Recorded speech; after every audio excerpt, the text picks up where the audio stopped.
నమస్తే. నేను మీ కుమారస్వామిని మాట్లాడుతున్నాను. ఫ్రెండ్స్, ఈరోజు ఈ వీడియోలో నేను ఇవాళ దేశవ్యాప్తంగా ప్రధానంగా దక్షిణాది రాష్ట్రాల నుంచి వస్తున్నటువంటి భాషా సమస్య మీద మాట్లాడాలనుకుంటున్నాను. ఇదేమి కొత్త సబ్జెక్ట్ ఏం కాదు వాస్తవానికి మన భారతదేశంలో ప్రధానంగా. ముఖ్యంగా విద్యారంగానికి తర్వాత భాషకు ఉన్నటువంటి అవినవ సంబంధం మీద ఈవెన్ భారతదేశానికి స్వాతంత్రం వచ్చినప్పటి నుండి దీని మీద చాలా విస్తృతమైన చర్చ జరిగింది.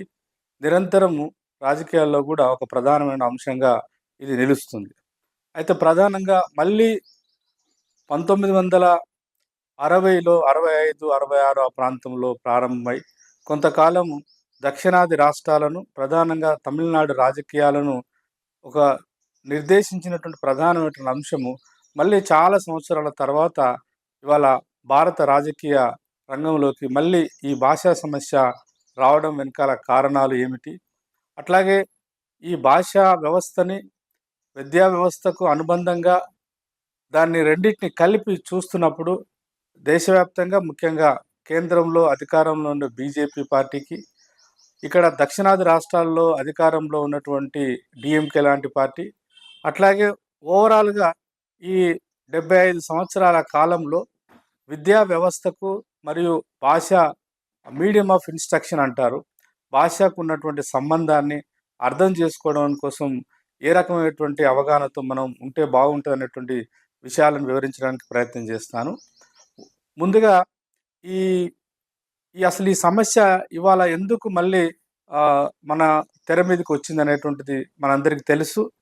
ఈ మధ్య కాలంలోనే తమిళనాడు ముఖ్యమంత్రి డీఎంకే నాయకుడు స్టాలిన్ గారు చాలా దీని మీద విస్తృతమైన చర్చను లేవనెత్తినారు. ఒక రకంగా ఒక రాజకీయ అంశంగా మలచడంలో తమిళనాడు ఈ భాషా అస్త్రాన్ని మళ్ళీ ఒకసారి రాజకీయ రంగంలోకి తీసుకొచ్చినట్టు అనిపిస్తుంది.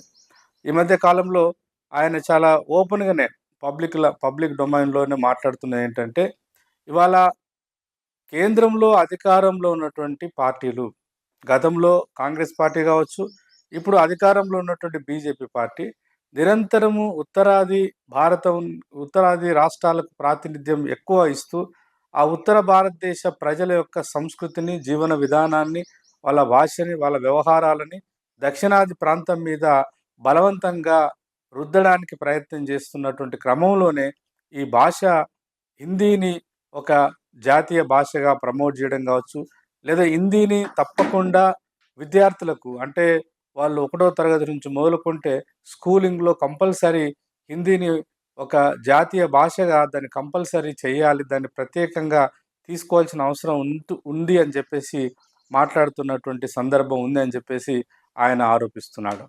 అంతేకాకుండా స్టాలిన్ తన యొక్క ఇన్‌స్టాగ్రామ్స్‌లో కావచ్చు, లేదా ఫేస్‌బుక్‌లో కావచ్చు, అఫీషియల్ అకౌంట్స్ నుంచే చాలా ఒక పెద్ద డిబేట్‌కు తెరలేపినాడు. ఆయన అంటున్నటువంటి ఒక వాదన ఏంటంటే, భారతదేశంలో ప్రాచీన కాలంలో భారతదేశం అనేది ఒక సువిశాలమైనటువంటి సామ్రాజ్యంగా అవతరించక ముందుకు, అంటే ప్రాచీన కాలంలో రాజరిక వ్యవస్థ ఉండేది కదా! అట్లా సువిశాలమైనటువంటి రాజరిక వ్యవస్థలు నిర్మాణం కాకముందుకు, లేదా రాజ్యాలు నిర్మాణం కాకముందుకు, భారతదేశం అనేది ఒక జాతీయ రాజ్యంగా అవతరించక ముందుకు ఒక మాటలో చెప్పాలనంటే, ఈ దేశం అనేటువంటిది భిన్నత్వానికి ఒక నిలయంగా ఉంది. అది భాషా విషయాల్లో కావచ్చు, మత విశ్వాసాల విషయంలో కావచ్చు, జీవన విధాన శైలి రూపంలో కావచ్చు, ఇంకా అనేక రకాలు ఆహారపు అలవాట్లు కావచ్చు, తర్వాత విశ్వాసాల విషయంలో కావచ్చు, ఈ దేశంలో ఉన్నటువంటి అనేక కొన్ని వందల తెగలు, కొన్ని వందల సామాజిక సమూహాలు వాళ్ళదైనటువంటి ప్రత్యేకమైన జీవన విధానాన్ని కలిగి ఉన్నారు. ఆ జీవన విధానాన్ని కలిగి ఉండడాన్ని మనం డైవర్సిటీ అని చెప్పేసి అంటున్నాం ఇవాళ, భిన్నత్వం. అట్లాంటి ఆ భిన్నత్వాన్ని కలిగి ఉన్నటువంటి ఈ దేశంలో వందలాది లేదా వేలాది భిన్నమైన సంస్కృతులను ఆధారం చేసుకొని నివసించినటువంటి జాతులు వాళ్ళదైనటువంటి ప్రత్యేకమైన భాషను కూడా కలిగి ఉన్నారు చరిత్రలో. కానీ ఎప్పుడైతే ఈ తెగల రాజ్యాలు, గణరాజ్యాలు ఎప్పుడైతే ఒక కనుమరుగైపోతూ లేదా భిన్నమైన రకరకాల ఘన సంస్కృతులను కలిగినటువంటి స్వయం ప్రతిపత్తి విధానాన్ని ఏర్పరచుకొని పరిపాలనా వ్యవస్థను కొనసాగిస్తున్నటువంటి భిన్నమైన గణరాజ్యాలను ఒక రకంగా డిస్ట్రక్షన్ చేసి వాటిని ఆల్మోస్ట్ రాజకీయంగా వాటి యొక్క ఆనవాళ్ళను లేకుండా చేసి రాజ్య విస్తరణ జరుగుతున్నటువంటి ఆ టైం నుంచి ఈ భాషలు ఏ ఏ రాజులైతే ఏ బలమైన సమూహం అయితే బలహీనులను ఓడించి బలహీన రాజ్యాలను తెగలను ఓడించిన తర్వాత ఆ ఓడిపోయినటువంటి తెగల యొక్క జీవన విధానాన్ని సంస్కృతిని వాళ్ళ భిన్నమైనటువంటి సంపూర్ణ జీవితాన్ని పూర్తిగా కనుమరుగు చేసేటువంటి ప్రక్రియ జరిగింది. అట్లా అందులో భాగంగానే మెల్లమెల్లగా, మెల్లమెల్లగా ప్రాచీన కాలం నుంచి మధ్యయుగ కాలం వచ్చేంత వరకు ఒక రకంగా థియరీ ఏంటంటే ఆరియన్, ద్రావిడియన్ థియరీ అనేటువంటిది తర్వాత కాలంలో అది ఎవాల్వ్ అయింది. దాని అర్థం ఏమిటనంటే ఉత్తరాది రాష్ట్రాల నుంచి లేదా ఉత్తర భారతదేశంలోకి బయట నుంచి వచ్చినటువంటి ఆరియన్ సంస్కృతి, ఆర్య జాతి బయటి దేశాల నుంచి వాళ్ళ యొక్క జీవన విధానాన్ని సుస్థిరపరచుకోవడం కోసము యురేషియా నుంచి ఇవాళ మనం ఆఫ్ఘనిస్తాన్, రష్యా ఆ పార్ట్ నుంచి మెల్లమెల్లగా హిమాలయాలు దాటుకొని ఆ తర్వాత ఉత్తర భారతదేశంలోకి ఎంటర్ అయ్యి ఉత్తర భారతదేశంలో కూడా ప్రాచీన కాలంలో క్రీస్తు పూర్వకాలంలో వెలసిల్లినటువంటి అనేక గణరాజ్యాల యొక్క స్వయం ప్రతిపత్తిని, సార్వభౌమాధికారాన్ని కూలగొట్టి ధ్వంసం చేసి ఈ ఆర్య సంస్కృతి, ఈ ఆర్యన్ రేస్ యొక్క ఆర్య జాతి యొక్క రాజ్య విస్తరణ జరుగుతున్న క్రమంలో కొన్ని వందలాది, వేలాది చిన్న చిన్న సమూహాల యొక్క భాషలు, సంస్కృతులు, జీవన విధానాలు ధ్వంసమై పెద్ద రాజ్యాలు ఏర్పడ్డాయి. ఆ పెద్ద రాజ్యాలు ఏర్పడడం వెనకాల మనం ఈవెన్ ప్రాచీన సాహిత్యాన్ని కూడా పరిశీలిస్తే ఉదాహరణకు అనేక రకాల స్మృతులు ఉన్నాయి మనకు భారతదేశంలో. మనుస్మృతి కావచ్చు, యజ్ఞవల్కన స్మృతి కావచ్చు, శారదా స్మృతి కావచ్చు. ప్రధానంగా మనకు కౌటిల్యుడు రాసినటువంటి అర్థశాస్త్రంలో కూడా రాజ్య విస్తరణ ఆకాంక్ష రాజు యొక్క ప్రధాన విధిగా ఉండాలని చెప్పిన దాంట్లో కూడా ఆ విస్తరిస్తున్న క్రమంలో దేవనగరి లిపిని కలిగినటువంటి ప్రధానమైనటువంటి సంస్కృతము అప్పుడు ఆ కాలంలో ఒక రకంగా రాజ్య భాషగా లేదా రాజులు ఆయా సమాజాల్లో ఉన్నటువంటి ఉన్నత వర్గాలు మాట్లాడేటువంటి భాష ఏదైతే ఉందో దేవనగరి లిపిని కలిగినటువంటి సంస్కృతము చాలా కాలం ఈ దేశంలో రాజ్య భాషగా లేదా రాజ్యం యొక్క అధికార భాషగా కొనసాగింది. ఆ పరంపరలో భాగంగానే ఆ తర్వాత కాలంలో కాలగర్భంలో ఈ రాజరిక వ్యవస్థలు కాస్త బ్రాహ్మణీయ భావజాలాన్ని లేదా అంతకు ముందున్న సింధు నాగరికతను ఒక రకంగా అది డిస్ట్రాయ్ చేసి వచ్చినటువంటి ఆర్యన్ జాతి ఏదైతే ఉందో తన రాజ్య ఆకాంక్షను, తన రాజ్య విస్తరణ కొనసాగిస్తూ రాజ్య విస్తరణ జరుగుతున్నటువంటి ప్రాంతాల్లోకి మెల్లమెల్లగా సంస్కృతము రాజ్య భాషగా అవతరించింది. ఆ తర్వాత కాలంలో మనకు కాలగర్భంలో ఈ యొక్క ప్రాచీన రాజ్యాలు కూడా కలిసిపోవడం, ఆ తర్వాత కాలంలో మళ్ళీ బయట నుంచి వచ్చినటువంటి ఈ ఇస్లామిక్ సంస్కృతిని ఆధారం చేసుకుని వచ్చినటువంటి ఇస్లామిక్ రాజ్యాలు కూడా వచ్చినాయి. ఆ తర్వాత ఈ హీబ్రూ భాష కావచ్చు, లేదంటే ఇంకా రకరకాల ఇస్లామిక్ వర్షన్లో వచ్చినటువంటి భాషలు కూడా ఇది అరబిక్ భాష కావచ్చు. తర్వాత అది కొంతకాలానికి మళ్ళీ ట్రాన్స్ఫార్మ్ అయ్యి ఇవాళ తెలంగాణలో కూడా ఉర్దూ రూపంలో కూడా తన అవశేషాలు ఉన్నాయి. అట్లా ఎప్పుడెప్పుడైతే బలమైన రాజ్యాలు, బలమైన ప్రజా సమూహాలు తమ యొక్క రాజకీయ ఆధిపత్యాన్ని నిర్దిష్ట భూభాగంలో వాటిని స్థాపించినప్పుడు లేదా వాటిని వ్యవస్థీకృతం చేసినప్పుడు ఆ యుద్ధంలో గెలిచినటువంటి లేదా రాజకీయ అధికారాన్ని గుప్పెట్లో పెట్టుకున్నటువంటి సమూహాల యొక్క సంస్కృతి, జీవన విధానం, ఆహార అలవాట్లు, డ్రెస్ కోడ్, భాష కూడా మళ్ళీ మొత్తం ఆ ప్రాంతంలో అది ఒక అధికారికంగా చెలామనేటువంటి ఒక అవకాశం చరిత్ర పొడవునా ఉన్నట్టు మనం గమనించవచ్చు. అయితే భారతదేశానికి తర్వాత బ్రిటిష్ వాళ్ళు వచ్చారు. బ్రిటిష్ వాళ్ళు వచ్చిన తర్వాత ఇంగ్లీషు మళ్ళీ వాళ్ళ మదర్ టంగ్, ఇంగ్లాండ్ వాళ్ళకు సంబంధించినటువంటి మాతృభాష. భారతదేశంలో వలసవాద పరిపాలన ఉన్నంత కాలము అది ఇంగ్లీష్ భాష ఆల్మోస్ట్ మన దేశంలో ఒక రాజ్య భాషగా అది అది అది అందుబాటులో వచ్చిన మాట వాస్తవం. భారతదేశానికి రాజకీయ స్వాతంత్రం వచ్చిన తర్వాత బ్రిటిష్ వాళ్ళు భారతదేశం నుంచి వాళ్ళ యొక్క రాజ్యాధికారాన్ని ముగించుకొని బయటికి వెళ్ళిపోయిన తర్వాత భారతదేశానికి స్వాతంత్రం వచ్చింది, రాజకీయ స్వాతంత్రం.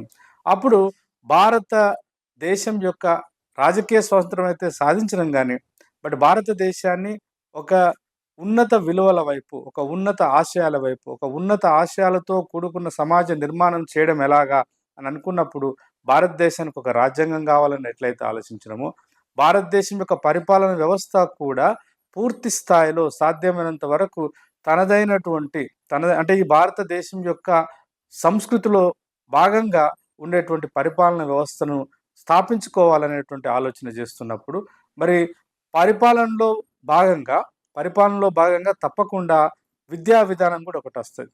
వాస్తవానికి మనుషులుగా మనం ఈ ప్రకృతిలోకొచ్చిన తర్వాత, ఈ ప్రకృతి యొక్క రహస్యాలను, ఈ ప్రకృతిలో ఉండేటువంటి జరుగుతున్న లేదా అంతకుముందు జరిగిన మనిషి జీవితాన్ని ప్రత్యక్షంగా, పరోక్షంగా ప్రభావితం చేస్తున్నటువంటి అనేక రకాల జ్ఞానాలను, అనేక రకాల అవగాహనలను, ప్రకృతి నడుస్తున్న విధానం, ప్రకృతి యొక్క ఫంక్షనింగ్‌ని, ప్రకృతికి మానవ సమాజానికి ఉన్నటువంటి అవినవ సంబంధాన్ని, ప్రకృతిలో జరుగుతున్నటువంటి చాలా విషయాలు, ప్రకృతిలో భౌగోళికమైనటువంటి మార్పులు జరుగుతుంటాయి. ఆ రకంగా ప్రకృతిలో ఆహ్, మనిషి జీవితాన్ని ప్రభావితం చేసేటువంటి వైద్య రంగానికి సంబంధించిన విషయాల మీద అనేక కొత్త విషయాలు వస్తుంటాయి. సో, ప్రకృతిలో ఉండేటువంటి ప్రతి సమస్య, ప్రతి అంశము మానవ సమాజానికి అర్థం కావాల్సిన అవసరం ఉన్నప్పుడు, బహుశా మనిషి ఈ యొక్క ఫార్మల్ ఎడ్యుకేషన్ రాకముందుకు మనమంతా గూడా మనం మనుషులుగా ఈ భూమి మీదకొచ్చిన తర్వాత తల్లి గర్భం నుంచి మనం అనేక విషయాలు నేర్చుకుంటుంటాం. ఈ అనేక విషయాలు నేర్చుకోవడంలో దాదాపు హాఫ్ ఆఫ్ ద ఆహ్, లెర్నింగ్ అంతా గూడా మనుషులుగా మనము మన చుట్టుపక్కల ఉన్నటువంటి పరిసరాల నుంచే నేర్చుకుంటాం. ముఖ్యంగా కుటుంబం చాలా గణనీయమైనటువంటి పాత్ర పోషిస్తది. దాన్నే ఆ తర్వాత కాలంలో మన మన విద్యావేత్తలు ఏమన్నారంటే ఇన్‌ఫార్మల్ ఎడ్యుకేషన్ అన్నారు. అంటే ఒక నిర్దిష్టమైనటువంటి, ఒక ప్రణాళికబద్ధమైనటువంటి అవగాహన శక్తిని పెంచుకోవడం అనేది ఒక అధికారిక ఫార్మల్ ఎడ్యుకేషన్ విధానం. అలా గాకుండా ఇన్‌ఫార్మల్‌గా అంటే మనము మన జీవన విధానంలో భాగంగా మనము అనేక విషయాలను పరిశీలిస్తుంటాం. అనేక విషయాలను గ్రహిస్తుంటాం. అనేక అవసరాల కోసము మనం నిరంతరము ప్రకృతి మీద మనం పరిశోధన లేదంటే ప్రకృతిని మనం నిరంతరము సంఘర్షణకు గురైతుంటాం. అట్లాంటిది కుటుంబం సహకారంతోని లేదా మన చుట్టుపక్కల ఉన్నటువంటి పరిసరాలలో ఉండేటువంటి ఇతర ప్రజా సమూహాలతోని లేదా మనం పనిచేస్తున్న కాడ అనేక సందర్భాల్లో అనేక పద్ధతిలో ఈ యొక్క మనిషికి కావాల్సినటువంటి జ్ఞానాన్ని లేదా జ్ఞానాలను మనం గ్రహిస్తుంటాం. అది ఇన్‌ఫార్మల్ ఎడ్యుకేషన్ అంటారు. ఫార్మల్ ఎడ్యుకేషన్ అనేటువంటిది కూడా అంటే మనిషికి సైన్స్ గురించి కావచ్చు, మనిషికి పరిసరాల అవగాహనను ఏర్పరచడం కోసం కావచ్చు, మనిషి జీవితంలో అంతర్భాగమైనటువంటి వ్యవసాయ రంగ అభివృద్ధి విషయంలో కావచ్చు, మనిషి జీవితంలో మనిషి జీవితంలో నుంచి పుట్టిన మనిషి జీవితాన్ని నిరంతరం ప్రభావితం చేస్తున్నటువంటి పారిశ్రామిక రంగం కావచ్చు, సేవల రంగం కావచ్చు, ముఖ్యంగా మనిషి యొక్క ఇప్పుడున్నటువంటి దశ నుంచి మనిషిని మరింత మెరుగైన దశ వరకు మరింత మెరుగైన జీవితం వైపు నడిపించేటువంటి లేదా పురోగతి వైపు నడిపించేటువంటి ఒక ప్రక్రియ అంతా గూడా నిరంతరం అన్వేషణలో భాగంగా జరుగుతది. ఈ అన్వేషణకు అనుసంధానంగా మనిషి మరియు ప్రకృతికి జరిగేటువంటి అన్వేషణ లేదా సంఘర్షణకు అనుసంధానంగా భాష అనేది కూడా పుట్టింది. అది ఏ భాష అంటే ఇయాల భూప్రపంచం మీద కొన్ని వేలాది భాషలున్నాయి. భారతదేశంలో కొన్ని వందలాది భాషలున్నాయి. ఇంత సువిశాలమైనటువంటి ఈ రకమైనటువంటి భాష అనేటువంటి మానవ జీవితంలోకొచ్చింది. అయితే భారతదేశానికి స్వాతంత్రం వచ్చిన తర్వాత భారతదేశంలో నివసించేటువంటి భారతీయ పౌరులకు ఈ సమాజం గురించి, చరిత్ర గురించి, ఆర్థిక వ్యవస్థ గురించి, ఈ దేశం సాధించదలుచుకున్న విషయాల గురించి విషయ పరిజ్ఞానం అందియడం ఎలా అన్నప్పుడు ఫార్మల్ ఎడ్యుకేషన్ మీద చాలా చర్చ జరిగింది. ఆ ఫార్మల్ ఎడ్యుకేషన్‌నే మనం ఇవాళ స్కూల్ ఎడ్యుకేషన్ అంటున్నాం, లేదా ఇంటర్మీడియేట్ ఎడ్యుకేషన్ అంటున్నాం, లేదా ఉన్నత విద్య అంటున్నాం. అంటే డిగ్రీ, ఆ తర్వాత పోస్ట్ గ్రాడ్యుయేషన్, ఆ తర్వాత పరిశోధన విద్యారంగం. ఈ రకంగా 1950 నుంచి విద్యా వ్యవస్థ ఎప్పుడైతే అధికారిక విద్యా వ్యవస్థను మనము ప్రీ ప్రైమరీ నుంచి మొదలుకుంటే ప్రైమరీ, తర్వాత సెకండరీ, తర్వాత ఇంటర్, తర్వాత డిగ్రీ, తర్వాత పోస్ట్ గ్రాడ్యుయేషన్, తర్వాత రీసెర్చ్ పరిశోధన వైపు. ఈ మొత్తము పరంపరలో భాగంగా మనిషి చిన్న పిల్లవాడిగా ఉన్నప్పుడు ఆ పిల్లలకి ఏ రకమైనటువంటి విద్యా విధానాన్ని అందించాలి, ఏ రకమైనటువంటి సబ్జెక్టును అందించాలి అంటే మ్యాథ్స్ కావచ్చు, లేదంటే సైన్స్ కావచ్చు, లేదంటే భాష అంటే మానవీయ శాస్త్రాలు అంటాం మనం. అట్లాగే సామాజిక అవగాహన, ఆర్థిక అవగాహన వీటన్నిటిని ఏర్పరచడం కోసము తప్పకుండా మనుషులకు ఒక సాధనం, ఒక కమ్యూనికేటివ్ టూల్ కావాలి. అదే భాష. అయితే ఇవాళ స్టాలిన్ గారు అంటున్నటువంటిది ఏందనంటే, భారతదేశానికి స్వాతంత్రం వచ్చినప్పటి నుంచి కూడా ఒక రకమైనటువంటి భిన్న ధృవాలుగా దక్షిణాది భారతదేశం ఉంది, ఉత్తరాది భారతదేశం ఉంది. ఉత్తర భారతదేశంలో నేను ఇందాక ప్రస్తావించినట్టు ప్రాచీన కాలం నుంచే, అంటే సింధు నాగరికత ధ్వంసమైనప్పటి నుంచి ఈ దేశంలో ఉత్తరాది భాగంలో వ్యవస్థీకృతం అయినటువంటి ఆర్య సమాజం, ఆర్య జాతి యొక్క విస్తరణ క్రమంగా జరుగుతున్నప్పుడు వాళ్ళ జీవితంలో భాగంగా వాళ్లకు అనువుగా ఉన్నటువంటి లేదా వాళ్ళు సృష్టించుకున్నటువంటి భాషనే దేవనాగరి లిపి ఉన్నటువంటి సంస్కృతం. ఆ సంస్కృతం రాను రాను రకరకాల భాషలుగా విభజించబడి ప్రధానంగా దాని యొక్క కోర్ యూనో బేస్లో హిందీ అనేది ఎవాల్వ్ అయింది, హిందీ భాష అనేది ఎవాల్వ్ అయింది. అందుకే దేశానికి స్వాతంత్రం వచ్చిన తర్వాత ఉత్తరాది రాష్ట్రాల నుంచి ఉన్నటువంటి సంఖ్యాపరంగా ఎక్కువ సంఖ్యలో ఉన్నటువంటి ఉత్తరాది ప్రతినిధులు, ఈవెన్ రాజ్యాంగ రచన జరుగుతున్నప్పుడు రాజ్యాంగ రచన సభలో కూడా వాళ్ళు నెంబర్ వైజ్గా చూసినప్పుడు వాళ్ళు ఎక్కువ ఉన్నప్పుడు, భారత రాజ్యాంగ రచన జరుగుతున్నప్పుడు కూడా భారతదేశం యొక్క జాతీయ భాషలు ఏవైతే బాగుంటుంది అనే చర్చ జరిగినప్పుడు, లేదా భారతదేశానికి ఒకే భాష అధికార భాష ఉండాలా, లేదా భిన్నమైన భాషలు ఈ దేశంలో భిన్నత్వం ఉంది కాబట్టి భిన్నమైన భాషల్ని అధికారిక భాషలుగా మనం గుర్తించాలా అనేటువంటి ఒక పెద్ద చర్చని భారత రాజ్యాంగ రచనలు జరుగుతున్నప్పుడు కూడా జరిగినట్టు మనం గమనించవచ్చు. సరే, అది చరిత్ర. తర్వాత ఒక పెద్ద ఆ డిబేట్లో నుంచి వచ్చినటువంటి సారాంశం ఏంటంటే, చాలా చర్చ జరిగిన తర్వాత ముఖ్యంగా 1949 సెప్టెంబర్ మాసంలో సెప్టెంబర్ 12, 13 ఈ 2 రోజులు భాష మీద ప్రత్యేకంగా భారత రాజ్యాంగ నిర్మాణంలో భాగంగా భారత రాజ్యాంగ నిర్మాణ సభలో చర్చ జరిగినట్టు మనకు కాన్స్టిట్యూంట్ అసెంబ్లీ డిబేట్ చూస్తే తెలుస్తుంది. అయితే ఆ రోజు ఉన్నటువంటి రాజకీయ పరిస్థితుల రీత్యా ఒకటి ప్రధాన విషయం ఇవాళ అందరం గమనించవలసింది ఏంటంటే, ఎన్ని రకాల సమస్యలు ఉన్నా అప్పుడే భారతదేశానికి స్వాతంత్రం వచ్చింది. భారతదేశాన్ని ఒక సుస్థిరమైనటువంటి లేదా భారతదేశంలో పరిపాలన వ్యవస్థ అనేటువంటిది ఒక సుస్థిరమైన పరిపాలన అందించాలనేటువంటి ఒక అంతిమ లక్ష్యం వైపు పాలకులు ఆలోచించవలసినట్టు చారిత్రక సందర్భం కాబట్టి వాళ్ళు తీసుకున్న నిర్ణయం ఏంటంటే, ఉత్తరాది రాష్ట్రాల నుంచి హిందీ భాషను జాతీయ భాషగా దాన్ని ప్రమోట్ చేయాలన్నటువంటి వాదన బలంగా ఉన్నప్పటికీ, దక్షిణాది రాష్ట్రాలుగా ఉన్నటువంటి తెలంగాణ కావచ్చు, లేదా ఆంధ్రప్రదేశ్ కావచ్చు, కర్ణాటక కావచ్చు, కేరళ కావచ్చు, ముఖ్యంగా తమిళనాడు అప్పటికే పెరియార్ ఈవి రామస్వామి నాయకర్ యొక్క ఆధ్వర్యంలో ద్రవిడ ఉద్యమం చాలా పెద్ద ఎత్తున జరిగింది. అది సాంస్కృతిక ఉద్యమం అనవచ్చు, అది రాజకీయ ఉద్యమం అనవచ్చు, అది అనేక జీవితంలో దక్షిణాది భారతదేశాన్ని ప్రధానంగా తమిళనాడు సమాజాన్ని అణువణువున అది పూర్తిగా ఆవరించినటువంటి ఒక ఉద్యమంగా వచ్చింది. కాబట్టి అప్పుడున్నటువంటి రాజ్యాంగ రచనల్లో భాగస్వాములైనటువంటి మేధావులు అందరూ ఆలోచించింది ఏంటంటే, హిందీ భాషను ఈ దేశం యొక్క అఫీషియల్ లాంగ్వేజ్, అంటే ప్రభుత్వాల యొక్క పరిపాలన వ్యవస్థకు సంబంధించినటువంటి కార్యకలాపాలు హిందీ భాషలో జరిగితే బాగుంటుందని, అట్లాగే నాన్ హిందీ భాషను పూర్తి స్థాయిలో గ్రహించలేనటువంటి లేదా హిందీ భాషను పూర్తి స్థాయిలో ఇంకా నేర్చుకోలేనటువంటి నాన్ హిందీ రాష్ట్రాలలో ఇంగ్లీష్ కావచ్చు, ఇంగ్లీష్ను ఒక 15 సంవత్సరాలు అఫీషియల్ లాంగ్వేజ్గా పెడితే బాగుంటుంది అనేటువంటి ఒక మధ్య మార్గాన్ని నిర్ణయానికి రావడం జరిగింది. అది మనకు భారత రాజ్యాంగాన్ని చూస్తే ఆర్టికల్ 343 క్లాజ్ 1 ప్రకారము హిందీ అనేది ఇప్పటికీ మన భారతదేశం యొక్క అఫీషియల్ లాంగ్వేజ్ అని అంటే పరిపాలన వ్యవస్థ కావచ్చు, అంటే జ్యుడిషియరీ కావచ్చు, లేదంటే పరిపాలన వ్యవస్థకు సంబంధించినటువంటి అఫీషియల్ అధికారిక పరిపాలన సంబంధాలన్నీ కూడా కార్యనిర్వహణ వ్యవస్థ అంతా కూడా హిందీ భాషలో జరగాలని చెప్పేసి మనం నిర్ణయించుకోవడం జరిగింది.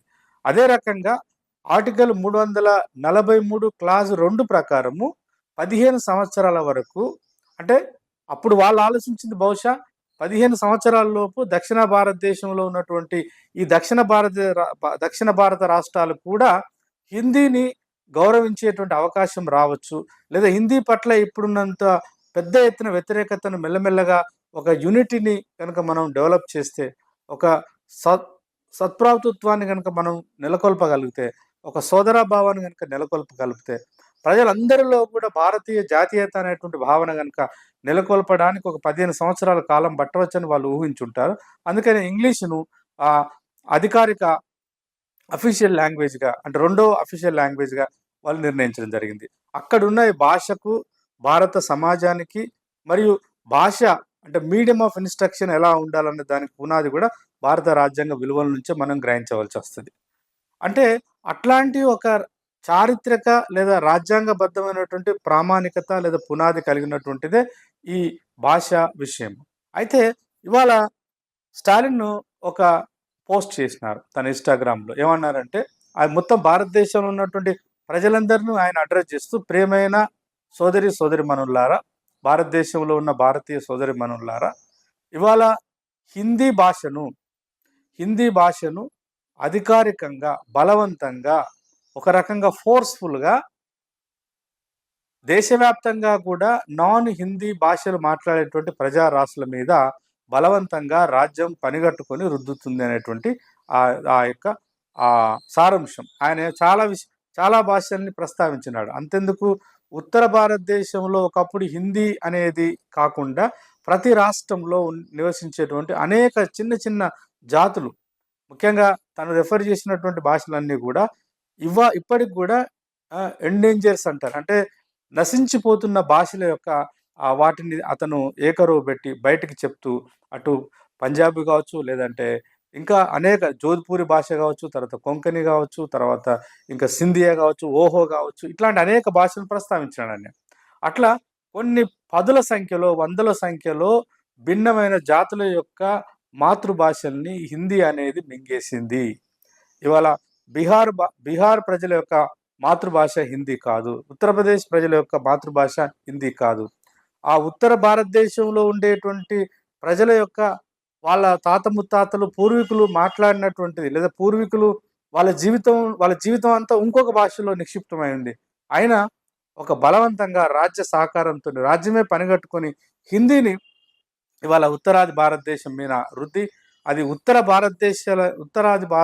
ఉత్తరాది భారతంలో ఉన్న రాష్ట్రాల యొక్క మాతృభాషగా ఇవాళ అది నెలకొల్పబడ్డది.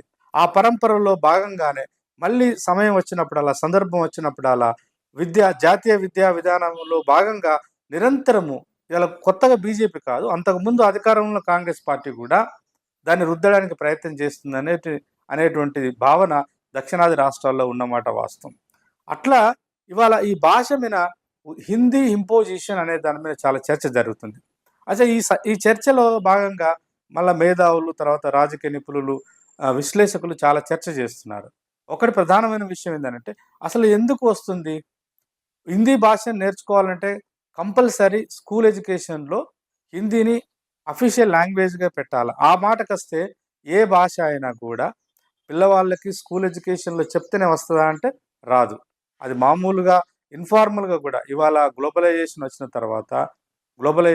తర్వాత, ప్రపంచీకరణ జరిగిన తర్వాత, ప్రపంచంలో ఉండేటువంటి అనేక భాషలు ఇవాళ ఇవాళ టెక్నాలజీ పెరిగిన తర్వాత అనేక భాషలు కూడా మనకు అందుబాటులోకి రాగలుగుతున్నాయి. అయితే విషయం ఏంటంటే, హిందీ అనేది ఒక అఫీషియల్ లాంగ్వేజ్‌గా భారత రాజ్యాంగంలోనే మనం గుర్తించినాం కాబట్టి, ఆ భాషను తప్పకుండా ఒక జాతీయ భాషగా ఎవాల్వ్ చేయాలనేటువంటి ఆలోచన ఉత్తర భారతదేశం నుంచి వస్తున్నటువంటి ప్రతి రాజకీయ నాయకుడు ఆలోచిస్తుంటాడు. పార్టీలకు అతీతంగా. అది కాంగ్రెస్ కావచ్చు, బీజేపీ కావచ్చు, లేదా ఉత్తర భారతదేశంలో రాజకీయ ప్రస్థానాన్ని ప్రారంభించిన దాదాపు పార్టీలకు అతీతంగా అందరూ కూడా హిందీ భాషను జాతీయ భాషగా మనము అభివృద్ధి చెందించాలి, దాన్ని కాపాడాలి, లేదా దాన్ని అన్ని రాష్ట్రాలకు పరిచయం చేయాలనేటువంటి ఒక భావన అయితే అన్ని రాజకీయ పార్టీ నాయకులకు ఉన్నమాట వాస్తవం. ఈ క్రమంలో అసలు ఈ భాష సమస్య మీద మరి ఎడ్యుకేషన్‌లో ఇది ఎప్పుడు ప్రారంభమైంది? ఇవాళ చాలామంది ఏమనుకుంటున్నారంటే ఎన్ఈపీ 2020 వచ్చింది కదా! ఎన్ఈపీ 2020లో భాగంగానే న్యూ ఎడ్యుకేషన్ పాలిసీ 2020లో భాగంగానే హిందీని బీజేపీ అధికారంలో ఉంది కాబట్టి హిందీని ప్రమోట్ చేస్తుంది. హిందీని బలవంతంగా దక్షిణాది రాష్ట్రాల మీద లేదా హిందీయేతర రాష్ట్రాల మీద అది బలవంతంగా రుద్దుతుంది అనేటువంటి వాదన కూడా ఒకటి నస్తుంది. వాస్తవానికి అది కొంత మేరకే వాస్తవం.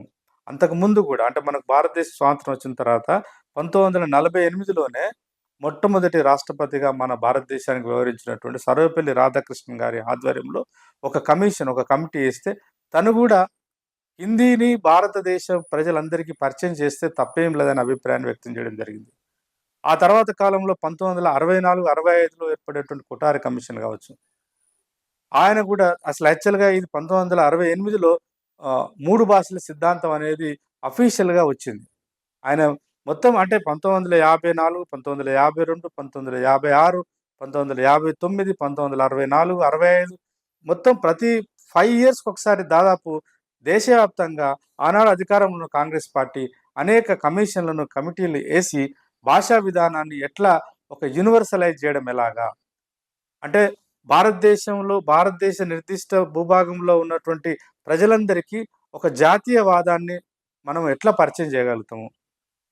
వాస్తవానికి ఒక మనమంతా ఒక జాతి బిడ్డలము, మనమంతా ఈ దేశ పౌరులం అనేటువంటి ఒక అభిప్రాయము లేక ఒక భావన ఎప్పుడొస్తదంటే తప్పకుండా అంటే చిన్న స్థాయిలో నుంచే పుట్టినటువంటి బిడ్డ పెరుగుతున్న క్రమంలో తన మానసికంగా, శారీరకంగా ఎదుగుదల జరుగుతున్న కాలంలోనే ఈ దేశానికి సంబంధించినటువంటి అనేక రాజకీయ, సాంస్కృతిక, సామాజిక, ఆర్థిక విషయాల పట్ల అవగాహన కల్పించవలసి ఉంటది. ఆ క్రమంలోనే విద్యా వ్యవస్థ దానికి సహకారంగా పనిచేస్తది.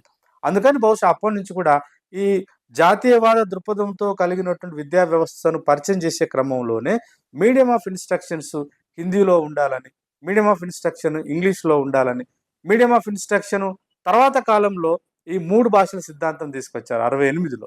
అప్పుడేందనంటే కంపల్సరీ ఇంగ్లీష్ అనేది ఒక గ్లోబల్ లాంగ్వేజ్‌గా మన మీద అది వచ్చి పడింది. కాబట్టి ఇవాళ ఇంగ్లీష్ భాషనే ఎందుకు ప్రపంచవ్యాప్తంగా ముఖ్యంగా బ్రిటన్ ఎక్కడెక్కడైతే కాలనీలు స్థాపించిందో బహుశా అన్ని తావులల్లా ఈ ఇంగ్లీషు అనివార్యంగా ఒక వాళ్ళ జీవితంలో అంతర్భాగం అయిపోయింది. అట్లా భారతదేశంలో గూడా ఇంగ్లీష్ భాషను కాదనలేని స్థితిలోకి మనం వెళ్ళాము. ఒక రకంగా మన జీవన విధానంలో భాగమైనటువంటి ఆర్థిక వ్యవస్థ కూడా ఒకప్పుడు వ్యవసాయ రంగంతో బాగా ముడిపడి ఉండేది. తర్వాత పారిశ్రామిక రంగం. ఇవాళ వ్యవసాయ, పారిశ్రామిక రంగాల యొక్క ఆహ్, వాటా జాతీయ ఆదాయంలో రాను రాను బాగా తగ్గి సేవల రంగంలోకి వచ్చేసింది. దాదాపు 75% సేవల రంగంలోనే భారత ఆర్థిక వ్యవస్థ ఒక రకంగా దాని యొక్క పునాదులు కలిగి ఉన్నది. అట్లాంటప్పుడు ఈ సేవల రంగాన్ని ఆపరేట్ చేసేటువంటి కమ్యూనికేషన్ టూల్ అంతా కూడా ఇంగ్లీష్ అయిపోయింది. కాబట్టి ఇంగ్లీష్ అనివార్యంగా మనము 15 సంవత్సరాలకే కాలపరిమితి పెట్టుకున్నా, మళ్ళీ దాన్ని అమెండ్ చేస్తూ ఇంగ్లీష్ ఇవాళ అనివార్యంగా మన అఫీషియల్ లాంగ్వేజ్‌గా మనం దాన్ని రాజ్యాంగబద్ధంగా గుర్తించకపోయినా, బట్ వ్యవహారంలో ఇంగ్లీష్ అనేది అంత మన జీవితంలో భాగమైపోయింది. అయితే తప్పకుండా ఒక రకంగా హిందీ అభిమానులు లేదా దేవనాగరి లిపిని కాపాడుకోవాలనుకున్న భాషావేత్తలు లేదా రాజకీయంగానే ఒక రకమైనటువంటి సిద్ధాంతాన్ని ప్రమోట్ చేస్తున్నటువంటి వాళ్ళు ఈ జాతీయవాద భాషలో భాగంగా మనం హిందీలో భారతీయత ఉంది, హిందీలో జాతీయత ఉంది, హిందీ అన్ని సమూహాల యొక్క చరిత్రను అది అర్థం చేసుకోగలుగుతుంది, లేదా దాంట్లో అన్ని ఆనవాళ్ళు ఉన్నాయనేటువంటి భావన ఉన్నవాళ్ళు ఇంగ్లీష్‌ను మెకాలే ఎడ్యుకేషన్ అని, అది గుమాస్తాలను తయారు చేయడానికి ఉపయోగపడుతుందని రకరకాల విమర్శలు అంతకుముందు చేసినారు, ఇప్పుడు చేస్తున్నారు, భవిష్యత్తులో కూడా చేస్తారు.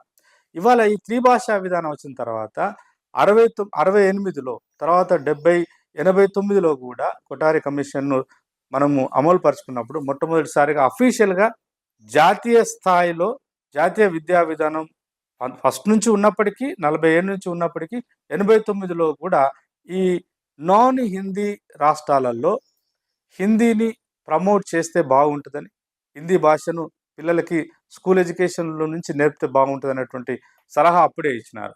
అట్లాగే త్రిభాషా విధానం అంటే ఏంటంటే ఒకటి ఇంగ్లీషు, తర్వాత ఆయా రాష్ట్రాల్లో ఉండేటువంటి ఆయా రాష్ట్రాల్లో అందుబాటులో ఉన్న వాళ్ళ మాతృభాష మరియు హిందీ. నాన్ హిందీ రాష్ట్రాలలో అట్లాగే దక్షిణాది రాష్ట్రాలకు సంబంధించినటువంటి కన్నడ కావచ్చు, లేదంటే ఇప్పుడు మన తెలుగు కావచ్చు, లేదంటే తమిళ్ కావచ్చు, లేదంటే ఇంకా ఏదైనా భాషను దక్షిణాదేతర రాష్ట్రాలలో కూడా అక్కడ విద్యార్థులకు పరిచయం చేయాలి. అసలు వాస్తవానికి భాష మీద ఇంత ఇంత చర్చ ఎందుకు జరుగుతుందనంటే, భాష ద్వారా మాత్రమే మనం ఇతర ప్రజల యొక్క, ఇతర జీవరాశుల యొక్క, ఇతర సంస్కృతులను అర్థం చేసుకోవడానికి, ఆ ఇతర ప్రజల అంటే ఇప్పుడు ఉదాహరణకు నార్త్ ఇండియా ఉంది. నార్త్ ఇండియా ప్రజల యొక్క జీవితాలను, సంస్కృతిని వాళ్ళ రాజకీయాలను, వాళ్ళ ఆలోచన సరళిని మనం అర్థం చేసుకొని, వాళ్ళతో పాటు మనం మమేకమై ఒక రకమైనటువంటి ఆహ్, సహృద్భావాన్ని ఏర్పరచుకోవాలంటే మనకున్న ఆయుధం ఏందంటే భాషనే. అట్లాగే ఉత్తరాది ప్రజలు కూడా దక్షిణాది ప్రజల యొక్క జీవన విధానాన్ని, సంస్కృతిని, ఇక్కడ పండుగల్ని, ఇక్కడ యొక్క ప్రజల యొక్క ఆలోచనని గౌరవించాలంటే త్రూ మీడియం ఆఫ్ లాంగ్వేజే గదా! కాబట్టి అక్కడి ప్రజలు ఇక్కడ ప్రజల మీద, ఇక్కడ ప్రజల యొక్క జీవన విధానం, వాళ్ళ జీవన ప్రమాణాలు, వాళ్ళ ఆలోచనలు, వాళ్ళ జీవన నడవడికను తెలుసుకోవాలంటే ఇక్కడి ప్రజల యొక్క భాష తెలిస్తే, ఇంకా భాష అనేది కేవలం మీడియం ఆఫ్ ఇన్‌స్ట్రక్షన్ మాత్రమే కాదు. అంటే ఇద్దరు మనుషులు మాట్లాడుకోవడానికి, లేదా ఒక రాష్ట్రం ఇంకో రాష్ట్రంతోని అధికారిక సంబంధాలు నెరవేర్చుకోవడం కాదు. భాష అనేది మానవ జీవన పరిణామ క్రమంలో ఒక అంతర్భాగము. ఒక మనిషి మాట్లాడుతున్నాడంటే, ఆ మనిషి ఆలోచనలని కూడా వ్యక్తీకరించడం కాదు, ఆ ఆలోచనల పుట్టుకకు, దాని నేపథ్యాన్ని కూడా చెప్పగలిగేది భాషనే. కాబట్టి ఈ త్రిభాషా విధానం తీసుకురావడం జరిగింది. దురదృష్టం ఏందంటే, ఒకప్పుడు పాలకులు కొంత లిబరల్‌గా ఉండేవాళ్ళు. కొంత లిబరల్‌గా అంటే నేర్చుకోమని ఒక గైడ్‌లైన్స్ లాగా ఇచ్చేవాళ్ళు. ఇవాళ తమిళనాడులో ఎందుకు ఈ సమస్య మళ్ళీ తెర మీదకొచ్చిందనంటే, భారతదేశంలో మనకసలు ఫస్టు భారత రాజ్యాంగం రాసుకున్నప్పుడు ఈ విద్యా వ్యవస్థ అంతా కూడా ఆయా రాష్ట్రాల యొక్క పరిధిలోనే ఉండేది. మనకు భారత రాజ్యాంగం ప్రకారం పరిపాలనా సౌలభ్యం కోసం కేంద్రము ఆధీనంలో ఉండేటువంటి వ్యవస్థలు కొన్ని ఉంటాయి. రాష్ట్ర ఆధీనంలో ఉండి నడిచేటువంటి కొన్ని ఉంటాయి. అంటే అవి మనం ఏంటంటే సెంట్రల్ సబ్జెక్ట్, స్టేట్ సబ్జెక్ట్ అని అంటారు. అట్లాగే సెంట్రల్, స్టేట్ 2 కలిసి సమన్వయంతోని నడిపించేటువంటి, అంటే అటు రాష్ట్రాలను మరియు ఇటు కేంద్ర ప్రభుత్వం యొక్క సహాయ సహకారాలతోని నడవలసినటువంటి కొన్ని అంశాలుంటాయి. వాటిని కాంకరెంట్ లిస్ట్ అంటాం. కానీ ప్రారంభంలో భారత రాజ్యాంగం రాసుకున్నప్పుడు ఈ ఈ మొత్తం విద్యా వ్యవస్థ అంతా కూడా రాష్ట్రాల సబ్జెక్ట్‌గానే ఉంది. కానీ 1976 42వ రాజ్యాంగ సవరణ ద్వారా ఈ విద్యా వ్యవస్థను కాంకరెంట్ లిస్ట్‌లోకి తీసుకున్నారు.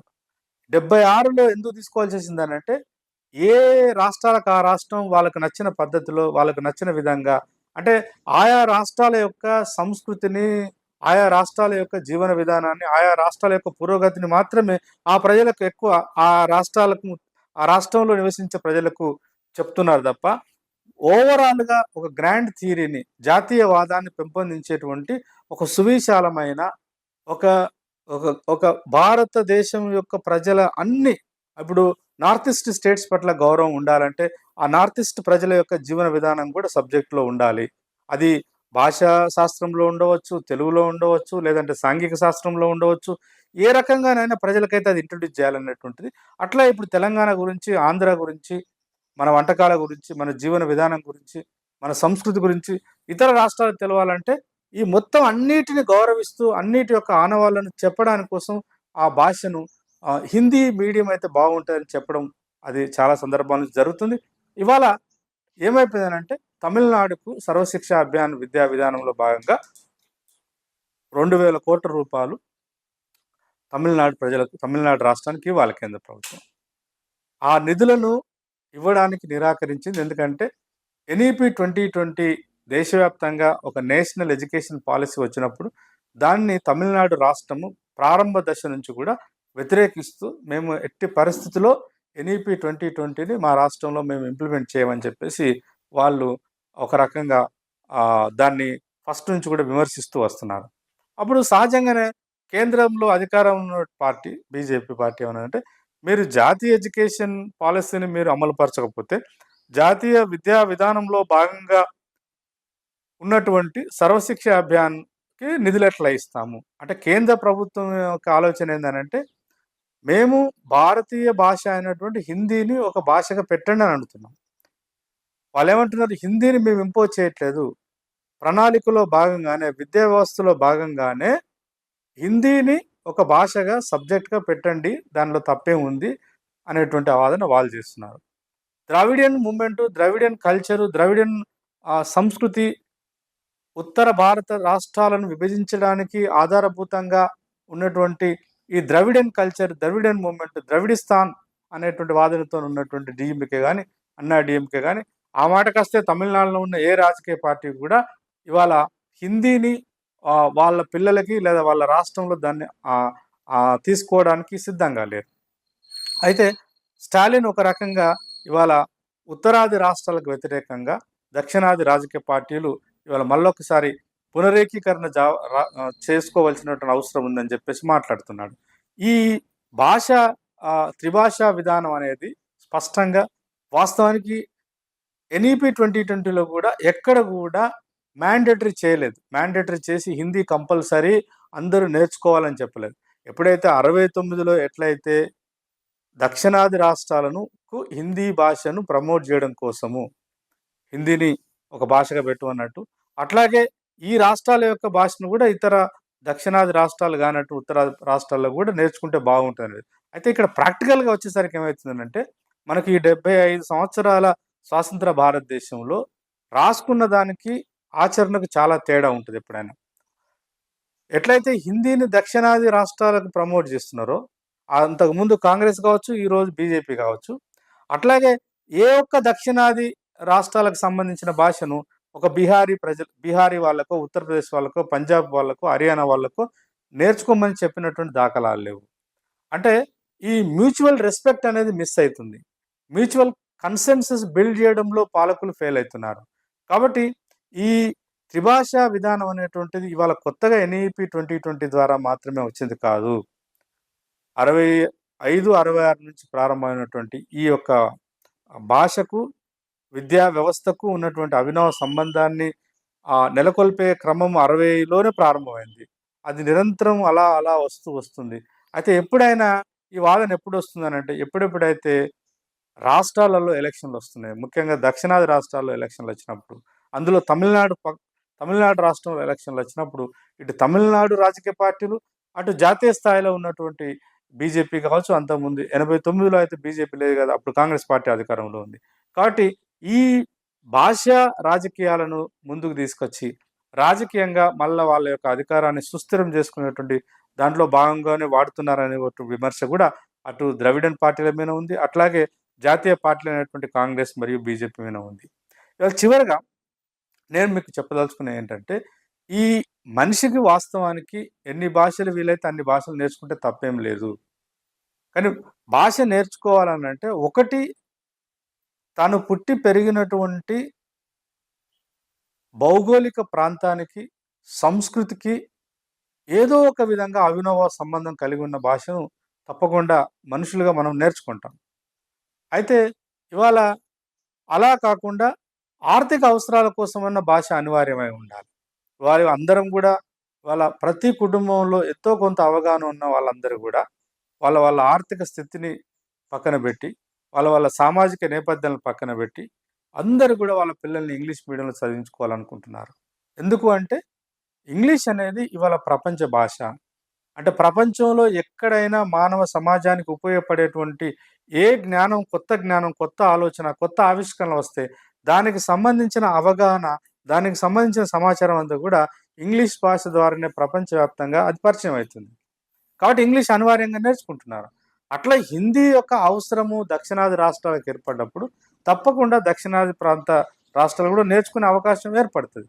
అట్లాగే ఈ ఇవాళ రాజ్యాంగంలో లేదంటే మనము పాలసీలో భాగంగా దక్షిణాదేతర అంటే ఉత్తరాది రాష్ట్రాలలో దక్షిణాది భాషలను మనము ఎంకరేజ్ చేయాలని చెప్పేసి పాలకులు అనుకున్నారు. కొన్ని నిర్ణయాలు కూడా తీసుకున్నారు. కానీ అదేమి ఎక్కడ కూడా ఆచరణాత్మకంగా లేదు.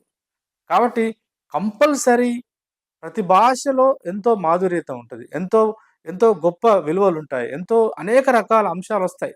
హిందీ కూడా ఆ మాటకు వస్తే హిందీ కూడా తప్పకుండా కొన్ని వేల సంవత్సరాలుగా దేవనగరి లిపిలో భాగంగా సంస్కృతం అనేటువంటి ఒక గ్రాండ్ లాంగ్వేజ్ నుంచి బయటకు వచ్చినటువంటి భాష. కానీ హిందీ ఇవాళ దాదాపు ఒక 43-45% ప్రజలు భారతదేశంలో మాట్లాడుతున్నారంటే అది ఎన్ని వందల భాషలను మింగి ఉంటుంది. అంతెందుకు ఇవాళ నేను తెలుగులో మీతో మనం మాట్లాడుకుంటున్నాను, నేను తెలుగులో మీతో కమ్యూనికేట్ చేస్తున్నాను. ఈ తెలుగు భాష కూడా తెలంగాణ భాష అధికార భాషగానో లేకపోతే ఆంధ్రప్రదేశ్ అధికార భాషగా ఎదిగే క్రమంలో కొన్ని వందలాది చిన్న చిన్న భాషలను మింగేసి ఉంటుంది. ఇవాళ తెలంగాణలో కానీ ఆంధ్రాలో కానీ ఉదాహరణకు ఎరకల సమాజం ఉంది, వాళ్ళకు ఒక భాష ఉంది. చెంచులు ఉన్నారు, వాళ్ళకు ఒక భాష ఉంది. యానాదులు ఉన్నారు, వాళ్ళకు ఒక భాష ఉంది. లంబాడి ఉన్నారు, వాళ్ళకు ఒక భాష ఉంది. గోండు వాళ్ళు ఉన్నారు, వాళ్ళకు ఒక భాష ఉంది. వీళ్ళందరూ ఎవరు? ఇవాళ మనం అనుకున్నటువంటి ఈ ప్లేన్ ఏరియాలో నివాసం లేనటువంటి ప్రజలు, అడవులలో, కొండలలో, కోనలలో ఉండేటువంటి చిన్న చిన్న సమూహాలు, ఆదివాసీ సమూహాలు, వాళ్ళకు భాషలున్నాయి గదా! మరి ఆ భాషలన్నిటిని మనం ఏం గౌరవించట్లేదు గదా! కాబట్టి ఇవాళ మొన్ననే ఈ మధ్య కాలంలో ప్రభుత్వం ఒక సర్క్యులర్ తీసుకొచ్చింది. అది సెంట్రల్ సిలబస్‌ని ఫాలో అవుతున్నది గావచ్చు, లేదంటే ఈవెన్ ఇంటర్నేషనల్ స్టాండర్డ్‌ని ఫాలో అవుతున్నది గావచ్చు, లేదా తెలుగు రాష్ట్ర విద్యా విధానాన్ని అనుసరిస్తున్న ఏ స్కూల్ అయినా, స్టేట్ సిలబస్ అయినా, సెంట్రల్ సిలబస్ అయినా, ఐసీఎస్‌ఈ సిలబస్ అయినా కంపల్సరీ తెలుగును ఒక సబ్జెక్ట్‌గా పెట్టాల్సిందే అని జెప్పేసి ఇవాళ అధికారం ఉన్న మన తెలంగాణ రాష్ట్రం గూడా ఒక సర్క్యులర్ తీసుకొచ్చింది. వాస్తవానికి 2018లోనే అప్పుడు అధికారం ఉన్న బీఆర్ఎస్ పార్టీ తీసుకొచ్చింది. కానీ ఆచరణాత్మకంగా తెలుగును ప్రమోట్ చేయాలి. ఏ రాష్ట్రానికి ఆ రాష్ట్రం వాళ్ళ మాతృభాషను కాపాడుకోవాలని చెప్పేసి తనలాడుతున్న మాట వాస్తవం. ఎందుకంటే భాషలోనే నేను ఇందాక చెప్పినట్టు భాష కేవలము ఒక కమ్యూనికేటివ్ టూల్ మాత్రమే కాదు. అది భాషలో ఆ భాష అంతా భాషలో ఏముంటది? సంస్కృతి ఉంటది, ఆర్థిక వ్యవస్థ ఉంటది, రాజకీయాలుంటాయి. ఒక రకంగా చెప్పాలంటే మానవ సమాజం యొక్క పురోగతికి అదొక నిక్షిప్త నిధి. తప్పకుండా ఆయా రాష్ట్రాల్లో ఉన్నటువంటి ప్రజలు, ఆయా రాష్ట్ర ప్రజలను ఎంకరేజ్ చేస్తున్నాయి. బట్ ఇక్కడ మనం గుర్తుపెట్టుకోవాల్సిందంటే, ఏదైనా ఒక భాష అధికార భాషగా మారుతుందనంటే, దాని వెనకాల అనేక పదుల సంఖ్యలో, వందల సంఖ్యలో చిన్న చిన్న భాషలను అది మింగేస్తున్నది. ఎట్లయితే స్టాలిన్ ఇందాక నేను ప్రస్తావించిన స్టాలిన్ చెప్పినట్టు, ఉత్తర భారతదేశంలో కూడా ఒకప్పుడు ఒక 500 సంవత్సరాల క్రితం, ఒక 2, 300 సంవత్సరాల క్రితం విలసిల్లినటువంటి వందలాది భాషల్ని ఎట్లయితే హిందీ మింగేసి అది ఇవాళ ఒక అధికార భాషగా వచ్చిందో, అట్లాగే తెలుగు గూడా అనేక పదుల సంఖ్యలో భాషలను మింగేసి తెలుగు అధికార భాషగా ఎదిగిందో, అట్లా ఆ ప్రమాదం ఉంది. కాబట్టి డైవర్సిటీని కాపాడుకుంటూ యూనిటీ వైపు ప్రయాణం చేయాలంటే కేవలం భాషను, విద్యా వ్యవస్థను కేవలం ఒక రాజకీయ అస్త్రంగానే వాడకుండా, ఏ భాషలో వీలైతే ఆ భాషలో విద్యార్థులకు చదువు నేర్పడానికి ప్రయత్నం చేయాలి. అదే కేంద్ర స్థాయిలో ఉన్నటువంటి నేషనల్ నేషనల్ ఎడ్యుకేషన్ మిషన్ వాళ్ళు ఇస్తున్నటువంటి రిపోర్ట్ ప్రకారము పిల్లల మీద విపరీతమైనటువంటి సబ్జెక్ట్స్‌ను పెట్టడం ద్వారా వాళ్ళ యొక్క కాగ్నిటివ్ కెపాసిటీ కూడా తగ్గుతుందనేటువంటిది కూడా ఒకటుంది. అంటే ఇప్పుడు మనము తెలుగు నేర్చుకోమని చెప్తాం, హిందీ నేర్చుకోమని చెప్తాం, ఇంగ్లీష్ నేర్చుకోమని చెప్తాం. ఇంకా రకరకాల ఇప్పుడు కొన్ని స్కూళ్ళలోనైతే కంపల్సరీ ఫారెన్ లాంగ్వేజెస్ ఉదాహరణకు జర్మనీ కావచ్చు, ఫ్రెంచ్ కావచ్చు, చైనీస్ కావచ్చు. వాటిని కూడా నేర్చుకుంటే బాగుంటుందని తల్లిదండ్రులు మా పిల్లలకు అంటే వాడిని ఒక ప్రపంచ మానవుడిగా చూడాలనుకుంటున్నారు తల్లిదండ్రులు. కానీ ఆ ఆతృతలో భాగంగా పిల్లవాళ్ళని ఒక గ్లోబల్ హ్యూమన్ బీయింగ్‌గా తయారు చేయాలనేటువంటి ఆకాంక్షలో భాగంగా వాళ్ళ యొక్క శారీరక, మానసిక స్థితిని మనం అంచనా కట్టకుండా విపరీతంగా ఒత్తిడి చేయడం ద్వారా కూడా వాళ్ళ గ్రహణ శక్తి తగ్గుతుందనేది. కాబట్టి పిల్లలకు సాధ్యమైనంత వరకు స్వేచ్ఛనిచ్చి, ఆ పిల్లల యొక్క మనోభావాలను గౌరవించి, వాళ్ళకు తప్పకుండా వాళ్ళ తల్లిదండ్రులు, వాళ్ళ పరిసరాల్లో మాట్లాడే భాష ఎట్లాగో చదువుకున్నా, చదువుకోకపోయినా వాళ్ళకొచ్చేస్తది. అట్లాగే గ్లోబల్ లాంగ్వేజ్‌గా గుర్తించబడిన ఇంగ్లీష్ అనివార్యం కాబట్టి ఇంగ్లీష్ కూడా నేర్చుకుంటారు. రేపు హిందీ భాష నేర్చుకోవడం ద్వారా తన యొక్క జీవన విధానంలో క్వాలిటేటివ్ మార్పొస్తదనుకుంటే తప్పకుండా నేర్చుకుంటారు. కాబట్టి భాషల్ని కేవలం రాజకీయాలకు, ఓట్లకు, తర్వాత సీట్లకు మాత్రమే పరిమితం చేసి చూసినంత కాలము ఈ భాష పేరు మీద తప్పకుండా అనేక రకాల అవాంఛనీయటువంటి సంఘటనలు జరిగేటువంటి ఆస్కారం ఉంది. కాబట్టి బుద్ధిజీవులుగా మనలాంటి వాళ్ళము ప్రజలందరం ఆలోచించవలసిందేంటంటే అటు తెలంగాణ అయినా, ఆంధ్రప్రదేశ్ అయినా, కేరళ అయినా, కర్ణాటక అయినా, ఈవెన్ తమిళనాడు ప్రజలైనా కూడా హిందీ భాష రూపంలో ఉత్తరాది ప్రజల యొక్క సంస్కృతిని, జీవన విధానాన్ని, వాళ్ళ యొక్క సాంస్కృతిక ఆధిపత్యాన్ని ఈ ప్రజల మీద రుద్దడానికి ప్రయత్నం చేస్తే ఎట్టి పరిస్థితుల్లో దాన్ని సహించవలసిన అవసరం లేదు. కానీ ఆధిపత్య రాజకీయాలు లేకుండా అవగాహన కోసము, అవసరం కోసము ఒక రకంగా అందరం ఈ ఈ నిర్దిష్ట భూభాగంలో నివసిస్తున్న భారతీయ అందరము ఒకరినొకరు అర్థం చేసుకోవడానికి, ఒకరినొకరు గౌరవించుకోవడానికి ఏ భాష ఉపయోగపడితే ఆ భాషను నేర్చుకోవడానికి ప్రయత్నం చేస్తే తప్పేం లేదు. కానీ ఆ భాష జాతీయ భాష అనే పేరుతోని, ఆ జాతీయవాదం అనే పేరుతోని ఉత్తరాది ప్రజల యొక్క జీవన విధానాన్ని, వాళ్ళ సంస్కృతిని, వాళ్ళ భాషను, వాళ్ళ పండుగలను, వాళ్ళ యొక్క ఆలోచనల్ని దక్షిణాది ప్రాంతం మీద రుద్దాలని, ఆధిపత్యం చేయాలని ఆలోచిస్తే మాత్రము ఎక్కడ ఈ ప్రజలు కూడా దాన్ని గౌరవించరు, ఆశించరు, లేకపోతే దాన్ని ఆహ్వానించరు. ఈ విషయాలను గ్రహించవలసిన అవసరం ఉంది. ముఖ్యంగా బుద్ధిజీవులు, పౌర సమాజం కేవలం రాజకీయ పార్టీల యొక్క ఆ ఆలోచనని, దాంట్లో ఉండేటువంటి నిగూఢమైన అర్థాన్ని, దాంట్లో ఉండే నిగూఢమైనటువంటి రాజకీయాలను కూడా విశ్లేషించుకొని దీని పట్ల ఒక ఒక రకమైనటువంటి ఒక సమైక్యవాదంతోని, లేదంటే ఒక రకమైనటువంటి మంచి ఆలోచనతోని ఉంటే దీన్ని ఆలోచించవలసిన అవసరం ఉంది. దీని మీద నిర్ణయం తీసుకునే ముందు, దీని మీద స్పందించే ముందు భావోద్వేగాలకు గురి గాకుండా, ఆవేశాలకు పోకుండా, ఒక సామరస్యపూర్వకమైనటువంటి ఆలోచన చేసి, తప్పకుండా భారతదేశం అంటేనే భిన్నత్వాలకు, భిన్న సంస్కృతులకు నిలయం. భిన్నత్వంలో నుంచి ఏకత్వాన్ని నిర్మించేటువంటి ఒక ప్రక్రియ జరగాలి తప్ప, అన్ని సంస్కృతులను, అన్ని భాషల్ని మింగేసి హిందే ఉండాలనుకోవడం, లేదా మరో భాష ఉండాలనుకోవడం సరైనటువంటిది కాదని జెప్పేసి అటు పాలకులు గుర్తించవలసిన అవసరం ఉంది. అట్లాగే ప్రజలు ఒక రకమైనటువంటి ఒక అందరిని గౌరవించేటువంటి జీవన విధానాన్ని ఈ దేశంలో నెలకొల్పడం కోసం పౌరులుగా మనం అందరం కూడా కృషి చేయాలని జెప్పేసి కోరుకుంటూ సెలవు.